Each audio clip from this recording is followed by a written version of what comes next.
Durante as guerras otomanas do século XVI, as forças turcas subiam para a Europa, conquistando nação após nação. Sofia na Bulgária caiu em 1382, depois o Império Bizantino, com a queda de Constantinopla em 1453. Os gregos caíram em 461. Os sérvios também caíram durante o século XV, mesmo com todos os esforços húngaros para impedir. E agora era a vez da Hungria, que fora dividida em três e estivera sendo conquistada cidade após cidade. Quando os turcos enfim tomaram Buda, mesmo com a ajuda austríaca para impedi-los, parecia o fim. 1541, e agora eles avançavam para o norte, em mente terminar a conquista da Hungria. Mas contra todos os vetores imagináveis, quando este exército turco remendado por egípcios, árabes, mercenários e povos balcãs convertidos chegou na fortaleza ao norte do Reino da Hungria em 1552, na cidade de Eger, com um número de homens 17 vezes maior, era claro que não haveria problemas para conquistar a cidade.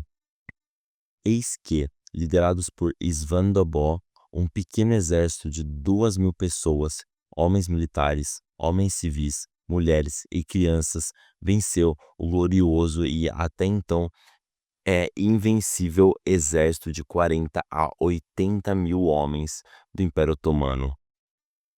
Esse cerco aconteceu em 1552, e é claro que a vitória não foi eterna. Em 1596, um outro cerco bem-sucedido de 6 semanas derrubou Eger. Mas é fato dizer que o cerco de Eger foi a primeira vitória do mundo cristão europeu em muito tempo, e existem registros de como esta inspirou uma reorganização política que impediria a todo custo que os otomanos avançassem em direção a Viena.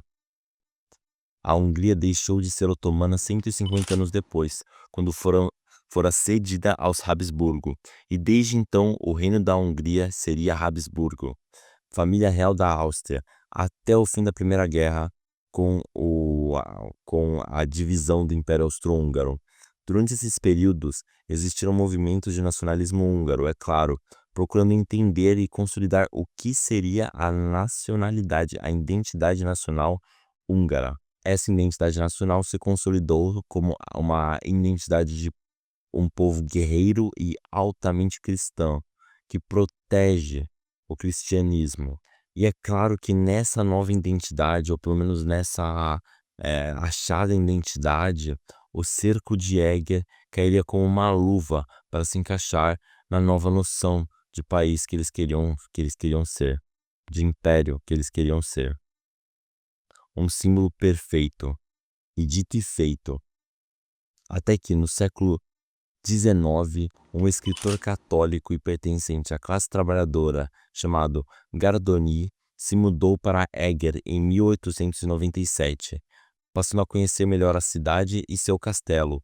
Inclusive, atualmente seu túmulo se encontra no próprio castelo de Eger.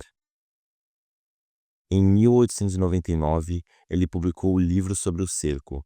O título em húngaro significa literalmente Estrelas de Eger, e talvez você ache na internet pelo título Stars of Eger. Mas em inglês o título é traduzido The Eclipse of the Crescent Moon. O título faz referência a essa lua crescente ao símbolo presente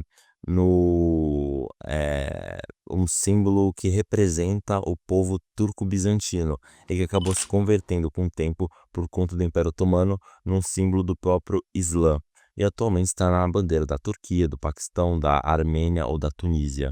Esse livro, Stars of Eger, é um romance histórico ao maior estilo Cornwell, com o protagonista inventado, o Gergely, e sua esposa, a pequena Eva.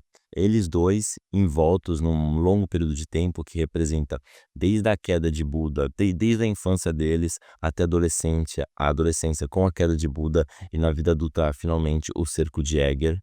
Essa história está em volta de importantes figuras do período, como o próprio general István Dobó, que liderou a resistência ao cerco, né, ao cerco turco de Eger, mas também outros personagens tanto inventados e muito cativantes, como o padre ou, enfim, outros guerreiros.